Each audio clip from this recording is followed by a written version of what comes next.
बेंगलुरु के take professional Atul Subhash की आत्महत्या के मामले में उनकी पत्नी और ससुराल वालों को आज बेंगलुरु की एक अदालत ने जमानत दे दी है। अतुल सुभाष ने 9 दिसंबर को अपनी पत्नी और उसके परिवार द्वारा कथित उत्पीड़न का आरोप लगाते हुए आत्महत्या कर ली थी।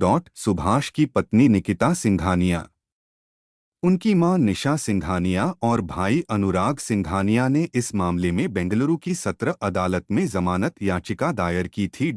उन्होंने पहले कर्नाटक उच्च न्यायालय में याचिका दायर कर सत्र अदालत को उनकी जमानत याचिका पर फैसला सुनाने का निर्देश देने की अपील की थी।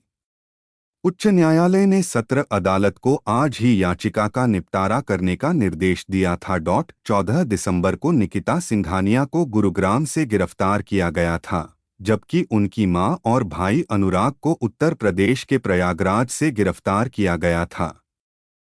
34 वर्षीय अतुल सुभाष ने एक वीडियो और 24 पन्नों का नोट छोड़कर आत्महत्या की, जिसमें उन्होंने अपनी वैवाहिक समस्याओं, उत्पीड़न और अपनी पत्नी, उसके रिश्तेदारों और उत्तर प्रदेश के एक न्यायाधीश द्वारा कथित वसूली के प्रयासों का विवरण दिया।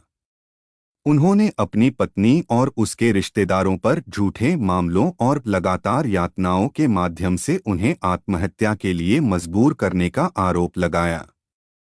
उन्होंने यह भी आरोप लगाया कि उनकी पत्नी ने मामला निपटाने के लिए 3 करोड़ रुपए की मांग की थी।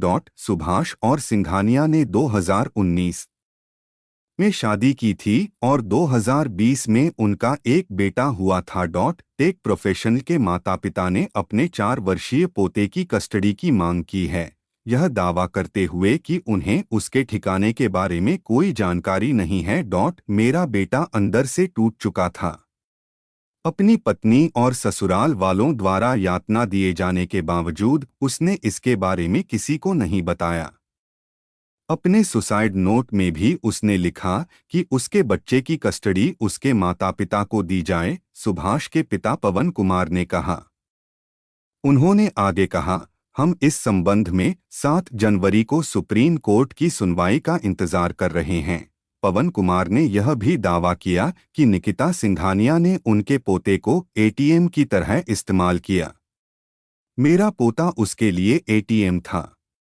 वह उसकी देखभाल के बहाने पैसे लेती थी। उसने हाई कोर्ट में 20,000 से 40,000 रुपए की मांग की। इसके बाद उसने 80,000 रुपए की अपील की, फिर भी वह और अधिक पैसे की मांग करती रही। इसलिए हमने बच्चे की कस्टडी के लिए सुप्रीम कोर्ट का रुख किया है, क्योंकि वह हमारे साथ सुरक्षित रहेगा, उन्होंने कहा। इससे पहले अतुल सुभाष के वकील ने तर्क दिया था कि आरोपी पत्नी को जमानत पाने के लिए बच्चे को एक उपकरण के रूप में इस्तेमाल करने की अनुमति नहीं दी जानी चाहिए।